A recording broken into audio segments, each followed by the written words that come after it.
글쎄요, 뭐 제가 공무원 시작했던 그 시기가 93년 또 정치와 교류하면서 행정이 이루어 나갔는데 다만 차이가 있다면 직접 정치를 하느냐 그 차이는 좀 있는 것 같고요.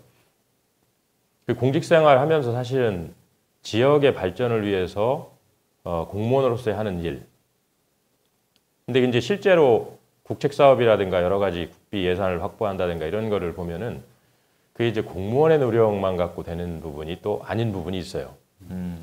그런 부분이 이제 좀 한계도 좀 느꼈고. 그 지역 정치권의 그런 그 정치력이 좀 내 눈에 안 찼다. 그 내감을 해봐야겠다. 꼭 그렇다기보다도요. 네. 이제 우리가 어떤 수건 사업 같은 것들이 잘 안 되고 있다. 근데 그런 사업을 우리가 공무원들이 노력에 의해서 그 일을 해결할 수 있는 부분도 물론 있지만 그렇지 않은 부분들이 있더라는 거죠.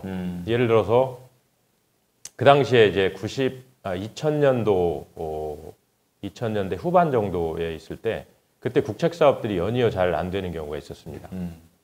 아마 기억하실지 모르겠지만 뭐 첨단의료 복합단지라든가 또 로봇랜드 자기부상 열차 그리고 이제 오랜 시간이 걸렸던 국제 과학 비즈니스 벨트. 지역에서 그런 국책 사업들이 이루어지는데 우리가 거기에 사실은 적극적으로 뛰어들지 않을 수도 없고 또 그렇다고 뛰어들어서 꼭 그게 우리 지역에 올 수 있다는 보장이 없는 거죠. 그렇지만 사실은 지역적 여론이라든가 이런 것에 의해서 우리가 그거를 적극적으로 뛰어들었지만 사실 연이어 탈락을 했었거든요. 그럼 그거는 공무원들이 열심히 일을 하지 않아서 그랬겠느냐? 사실은 총체적으로 말하면 뭐 구조적인 문제들이 있는 거죠. 그 지역의 총체적인 정치적 역량도 있는 것이고 또 우리나라가 중앙 정치와 지방의 어떤 그런 중앙의 어떤 룰에 의해서 국책 사업의 선정 기준이나 이런 것들이 이루어진다.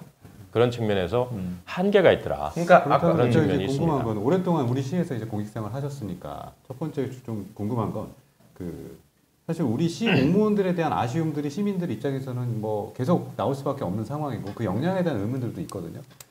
거기에 대해서는 어떻게 생각하시는지 좀 일단 좀 궁금합니다. 글쎄요, 뭐 공무원들의 역량은 그 공직이라는 게 큰 조직에 의해서 이루어집니다. 그래서 공무원의 개인적인 역량도 있지만 조직적인 역량 같은 것도 있고요. 그리고 공직이라는 게 어떤 목표를 직접 설정하고 나가는 측면도 물론 있지만 대부분 어떤 목표 설정에 의해서 그걸 따라가는 실현시키는 과정들이 대부분이거든요.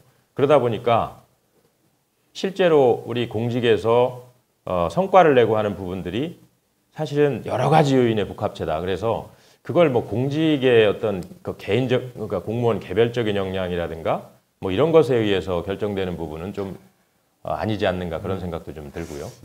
그 우리 이태구 전 부시장님께서 이게 제가 뵈니까 공직생활 오래 하셔서 그런지 몰라도 너무 경직돼 있어요. 대중 정치를 하시려면은 좀 이렇게 뭐랄까 나사간 두 개쯤 빠지시더라고요. 좀 힘을 좀 빼시는 노력을 좀 하시면 좋을 것 같고, 예, 그 공교롭게도요. 그때 허태정 전 민선지휘기 대전시장 때는 행정부시장이 되셨죠. 그리고 전임자가 서철모 지금 현 대전 서구청장이시고. 두 분 다 한 분은 정치에 이미 뛰어드셨고 지금 정치에 이제 뛰어드시는데 허태정 전 시장과 다른 국민의힘으로 입당을 하시는 거예요. 예, 왜 그래요? 허태정 시장하고 함께 일하면서 뭐 민생에서 안 좋은 감정 이렇게 생긴 거 있는 거예요? 글쎄요, 뭐 우리 서철모 전 부시장님 지금 청장이시지만 그 서 부시장님이 왜 그런 결정을 했는지는 뭐 사실은 제가 말씀드릴 상황은 아닌 것 같고요. 둘이 얘기는 해본 적 있어요? 그런 거에 대해서? 글쎄요, 이미 뭐 제가 내려왔을 때는 이미 그 국민의힘으로 준비를 하고 계셨기 때문에 그런 이야기를 나눈 적은 없어요. 다만 이제 그 7기 말에 어떤 요인에 의해서 좀 어떤 글쎄 흐름 이런 것에 의해서 서 부시장님이 그런 결정을 하신 것 같고 저는 이제 내려와서 한 6개월 정도 후에 민선 8기가 시작이 됐고 민선 8기 흐름으로 또 1년 이상을 근무를 했습니다. 그래서 이제 지금 이번에 이제 정치에 입문한다고 할 때 어느 정당을 선택할 것인가에 대해서는 글쎄요, 뭐 정당의 어떤 가치나 지향점 같은 것들이 있기 마련이기 때문에 그것이 나에게 어느 정당이 맞느냐 그런 판단을 좀 한 거죠. 그래서 요즘 이제 국민의힘 흐름 보면 내년 총선 녹록지 않을 것 같은데 후회는 안 되세요? 두고 봐야 되는 것이고요. 글쎄요, 뭐 큰 어떤 구도나 뭐 바람 이런 것에 의해서 정치가 많이 흔들리는 것을 많이 봤기 때문에 흐름이나 구도가 어떻게 될지는 아직 속단할 수 없다. 그런 것이고 그보다 구도나 흐름 또는 바람 이거 말고 또 인물도 있고 여러 가지 요인이 있을 것 같습니다. 제가 정치 하시는 분들 인터뷰를 좀 많이 해본 네. 편인데 그러니까 정치 입문 계기를 여쭤보면은 대부분 그런 말씀들 많이 하세요. 정치인들 하는 꼴을 보니까 정말 한심해서 내가 하는 게 훨씬 더 낫겠다. 그 지역이나 아니면 나라를 위해서 내가 저렇게는 안 하고 이렇게 하겠다. 그렇게 많이들 입문하신다고 얘기를 하시더라고요. 근데 아까 우리 전 부시장께서 또 이제 말씀하실 때 지역에서 공직자로서 열심히 일을 하는데 또 한계 정치권의 한계도 봤다고 했으니까 이 공직자 시절 이제 정치권은 밖에 있었으니까 이제 그런 평가들이 있었잖아요. 이제 들어왔어요 안에. 어때요? 그러니까 내가 공무원일 때 봤던 정치권하고 정치권 안에 들어와서 보는 정치권하고 되게 많이 다를 것 같은데. 정치를 하시는 분들이 다 잘하고 싶었겠죠. 뭐 대통령을 하시는 분들, 다 시장을 하시는 분들 다 잘하고 싶었을 텐데 그 결과가 뭐 잘하시는 분들도 있고 마음같이 안 되는 분들도 있고 그래서 정치가 어렵긴 어려운 건가 보다 이런 생각을 좀 했고요. 실제로 바깥에서 볼 때 정치는 저 정치인이 어떤 1인 원맨쇼 같이 본인이 잘해서 되는 거 아닌가 이런 생각을 했는데 실제로 막상 나와서 정치하면서 정치를 지향해 나가는 과정을 보니까 이것도 역시 팀이구나. 주위에 좋은 사람들이 모이고 또 그런 분들과 같이 팀워크를 이루어서 일을 해나가야 되는 거구나 이런 것도 느꼈고요. 실제로 주민들을 만나면서 제가 공무원 생활하면서도 많은 주민들을 만났는데 그때는 제가 민원을 해결해 드려야 되는 그런 역할이었어요.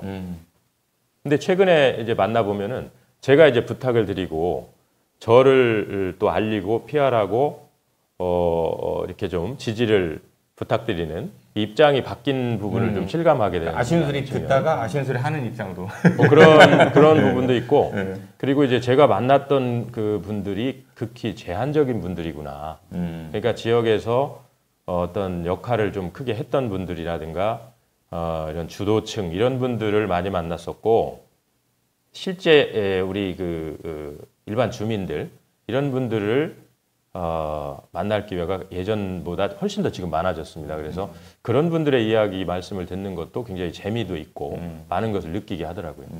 팀워크 얘기하셨는데 좋은 팀, 뭐 지금 팀을 뭐 완성하시지는 않으셨을 것 같고 그렇죠. 계속 꾸려나가는 과정일 텐데 좀 어떠세요? 저 사람들 같이 한 팀을 이제 손을 내미실 거 아니에요? 나 좀 도와줘, 함께 뭐 하자. 선뜻 응하고 뭐 이렇게 많이 모여요? 아니면은 그 주변의 소개로 의해서 그냥 이렇대 이래요. 사실 보면은 이상적인 거는 내가 정말 원하는 그런 능력자분들을 개인적으로 몰라도 가서 스카우트 할 수 있고 이래야 하는데 정치 처음 시작하시는 분들은 대부분 그 이제 정치를 권유했던 분이 팀을 꾸려져서 거기 옹립되는 사례도 많은 것 같은데 어떠세요? 제 경우는 뭐 그렇진 않고요. 그동안에 뭐 오래 살았고 오래 공무원 생활을 했기 때문에 많은 분들을 압니다. 그래서 쭉 그 사람들 만나고 또 많이 지지해 주시는 분들도 있고 같이 했으면 좋겠다 이런 분들도 계시고 그래서 그렇게 하면서 팀을 꾸려나가고 있고 아직 뭐 얼마 안 됐습니다. 한 20일 남짓했는데 구애 좀 해보세요. 혹시 시청하신 분 중에서 저 이런 사람이니까 특히 부족하신 부분 이런 분야에 능력 있는 분들 있으면 연락 주십시오. 구애 한번 해보세요. 그동안 뭐 저는 지역의 주요 사업들을 해결해 나가는 그런 일꾼으로 살아왔고 정치도 크게 다르지 않은 것 같습니다. 그래서 정치도 지역의 주민들의 어떤 바람을 해결해 줄 수 있는 그런 일꾼을 뽑는 선거라고 생각을 하고 그런 측면에서 그동안 검증된 그 지역의 일꾼 이택구를 관심을 많이 가져주시고 지지해 주시기 바랍니다. 선거구 혹시 정하셨어요? 대전 서구 이런 얘기는 많이 도는데 서구도 갑이 을이 있잖아요. 혹시 선거구는 정하셨어요? 서울 쪽을 생각하고 있습니다. 그럼 거기 당내에서는 일단 경쟁자가 서구 을로 출마하신다고 하신 분이 몇 분 정도 계시죠 지금? 글쎄요, 현재 조성천 변호사도 거기 출마하신다는 것 같고. 저 말고 한 3분 정도? 세 분 정도. 제 생각에. 어때요? 경쟁 구도. 양홍기 변호사께서도 거기 출마하신다고 하고. 예, 그분이 그쵸? 이제 우리 당협 위원장이시고. 그래서 글쎄요, 뭐 각각 그 자기들의 그 강점을 가지고 주민들께 어필해 나가는 것이라고 보고요. 경쟁은 피할 수 없는 거죠. 양홍규 변호사가 그래도 제일 오래 활동한 거잖아요. 사실 그렇습니다. 뭐 시당위원장도 했으니까 예. 그분의 가장 큰 단점은 뭐예요? 글쎄요, 그 같이 예전에 제가 아마 그분이 정무부 시장 좀 하실 때 제가 경제국장 하면서 같이 근무도 해봤습니다. 전체적으로 굉장히 훌륭하신 분이고 변호사시지만은 그런 행정 경험도 일정 부분 또 해보셨고 그래서 아주 훌륭한 분이신데 문제는 뭐 그동안에 선거에 이 지역에서 출마를 하셨던 분이고 그래서 어떻게 어떤 이유에선지는 모르겠습니다만은 어쨌든 그 선거에 좀 실패를 하셨었고 그래서 이번에 볼 때는 주민들이 전국적으로 뭐 국민들이 마찬가지겠습니다만 새 인물에 대한 그런 바람이 큽니다. 그런 측면에서 경쟁을 통해서 만약에 결론이 난다면은 아마 새 인물에 대한 바람, 경쟁력이 있지 않을까 그런 생각을 갖습니다. 그 지금 현역 국회의원이 박범계 네. 의원입니다. 그러면 만약에 이제 뭐 우리 이태구 전 부시장께서 후보가 되신다면 국민의힘에 그러면 네. 박범계 그 현 의원하고 경쟁할 그런 맞붙을 가능성이 좀 높은 거죠? 어떻게 그렇게 보세요? 예상을 합니다. 네네. 어떻게 보세요? 박범계 의원님은 그동안에 공무원 생활하면서 뭐 국비 확보, 현안 해결을 위해서 많이 찾아다니면서 저 부탁도 드리고 교류 소통했던 분이기 때문에 그리고 워낙 뭐 삼선의 전직 법무부 장관까지 하셨기 때문에 훌륭하신 분이고 큰 인물이죠. 네. 단점은요? 글쎄요. 그 단점이라고 말씀드리기보다는 글쎄요. 이 지역의 이제 국회의원들을 뽑는 것은 중앙 무대에 나가서 큰 정치를 하라고 하는 그런 부분도 있지만 기본적으로는 우리 지역구에 기반을 두고 있습니다. 그래서 우리 지역 주민들의 그 꿈과 바람 이런 것들을 그 지역을 대변하는 국회의원들이 얼마나 대신해서 노력하고 실현시켜 주느냐 이 부분이 굉장히 중요하다고 봅니다. 그런 측면에서 우리 박범계 의원님께서는 그동안에 주로 이제 그 중앙 무대에서 중앙 정치 이슈나 이런 것들에 대해서는 굉장히 많은 경험을 하셨지만은 우리 지역에 요즘에 이제 많은 주민들을 만나보면은 우리 지역의 이슈라든가 지역 주민들의 애환이라든가 지역 주민들의 바람이나 이런 것들을 대변하고 해결해 나가시는 데는 조금 그렇게 큰 관심을 보이지 않으시지 않았느냐 이런 얘기들이 좀 있습니다. 그래서 뭐 그런 측면에서 본다면 조금 아쉬운 부분이 있지 않나. 굿모닝 충청 이 방송 끝나면 그 기사 하나 나오겠네요. 이태구 박범계 중앙만 챙기고 지역은 외면해 뭐 이런. 그렇지 않고요. 여기 나오지 않을까? 각자 노력을 하는 거죠. 이제 입문을 하셨으니까 오랫동안 공직 생활 하시다가 정치 입문하겠다고 하니까 가족분들은 뭐라고 하시던가요? 네, 뭐 이제 아이들은 뭐 커서 각자 자기 일을 하고 있고 집사람은 저랑 워낙 오래 이제 제가 10대 후반에부터 만났었는데 10대 후반이에요? 좀 일찍 만났었죠. 고등학생 때? 학력고사 끝나고 난 뒤에. 그래서 뭐 저는 이제 제가 행정고시 공부를 할 때도 굉장히 어려운 상황이었습니다. 제가 대학 졸업하고 또 결혼을 하고 군 생활을 하고 또 큰아이가 태어나고 그 이후에 제가 다시 공부를 이제 시작하는 상태였기 때문에 부모님들도 상당히 걱정을 하셨고 집사람도 이제 취업을 해야 되는 거 아니냐 이런 얘기를 했었는데 그때 제가 이제 한번 좀 도전을 해보고 싶다 그런 얘기를 했었고 부모님도 동의를 해주셨고 집사람도 저를 믿고 동의를 해주셨었는데 이번에도 조금 반대를 했죠. 퇴임 앞두고. 근데 이야기를 좀 나눠보니까 당신이 후회하지 않는 삶을 살기 위해서 꼭 필요하다면 해봐라. 적극적으로 돕겠다. 역시 학력고사 이후 바로 인연을 맺은 사이라 그러신지 든든한 지원군 되신 모양이네요. 아무튼 네 지금 이제 정치권에 뛰어드셨고 뭐 당내에서도 경쟁이 뭐 예상이 되고요 일단 그렇죠. 네. 다 모든 경쟁에서 그래도 잘 치러내서 이제 네. 지역 그 대전 서구의 주민들의 선택을 내년에 받았다고 해볼게요. 이제 국회에 드디어 입성을 하신다고 하면은 가장 먼저 발의하고 싶은 본인의 법안 1호는 뭐예요? 글쎄요, 뭐 법안 발의에 대한 생각까지 있어요. 근데 관심을 두고 있는 부분은 있습니다.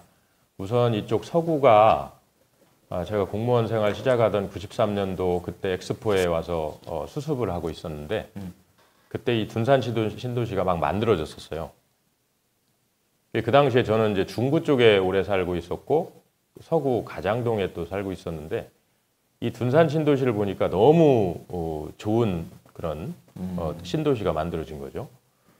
그랬는데 그 이후에 시청도 이제 둔산으로 이사를 오고 한 20여 년 이상 시청이 이제 둔산에 있었는데 요즘 들어서 이렇게 저도 뭐 둔산 서울에 계속 살았죠.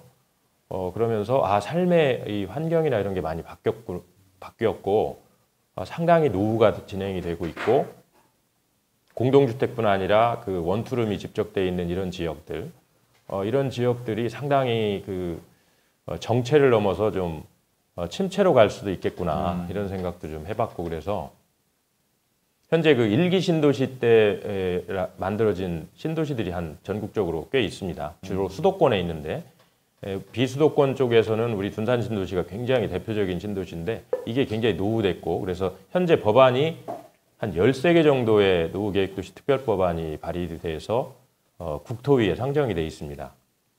근데 이게 그 연내 처리가 될 걸로 기대를 하고 있었는데 이것이 여러 가지 정치적 요인에 의해서 지금 계류 중인 상태로 이게 과연 처리가 될 수 있을지 이게 의문이거든요. 그래서 뭐 관심을 둬야 될 부분은 그 부분을 법안을 지금 검토 중에 있습니다. 여러 개 법안이라 그 법안에 담긴 내용들도 좀 보고 법안에 부족한 내용이라든가 조금 더 디테일하게 봐서 추가할 부분이 있다거나 이런 부분이 있으면은 뭐 법안을 수정하든가 아니면 추가 발의를 해야 된다든가 이런 노력들이 또 뒤따라야 되겠죠. 그리고 그 부분이 빨리 처리가 될 수 있도록 노력을 해야 되고 이게 빨리 처리가 돼야지만이 거기서 주요 이제 뭐 안전진단을 완화한다든가 또는 용적률을 좀 상향한다든가 이런 제도적인 뒷받침이 따라야 이게 실행력이 뒷받침됩니다. 그래서 그거에 따라서 우리 시에서 지금 그 발주된 용역도 내년 상반기에 완료될 예정입니다만 그것도 늦어질 가능성이 있어요. 그래서 이 법안 처리나 이런 것들이 빨리 뒷받침이 되면 우리 그 서구 일지역에 그러니까 둔산동, 월평동, 갈마동 일대에 여러 그 지역들이 있는데 이 부분에 대한 획기적 그 재생, 재개발 이런 쪽의 그 절차가 진행될 수 있을 것이다. 그 부분을 제일 먼저 하고 싶고 네. 나머지 부분은 뭐 민생 관련되는 법안들 그런 것들에 관심을 좀 두고 있습니다. 알겠습니다. 어떻게 좀 오늘 사실 뭐 정치 선언 출마 이렇게 선언하시고 뭐 공식 선언 아직 안 하시지만 하시겠다고 의향을 밝히시고 방송 같은 거 하시는 건 거의 처음 아니세요? 네, 처음입니다. 그렇죠. 예. 다음에 혹시 다른 방송 이렇게 초대 받으시면은 조금 덜 진지하시면 좋겠어요. 너무 진지하셔가지고 예 토론 프로그램 보는 것 같아. 대중 정치는 항상 나사가 2개 정도 빠져 있어야 한다. 제가 빼고 오겠습니다. 매번 굉장히 노련하신 분들을 뵙다가 또 처음 딱 입문하셔서 첫 출연하신 또 모습 보니까 다음번에 또 어떤 모습으로 여기 또 뵙게 될지 그것도 기대가 되네요. 궁금하기도 하고. 네.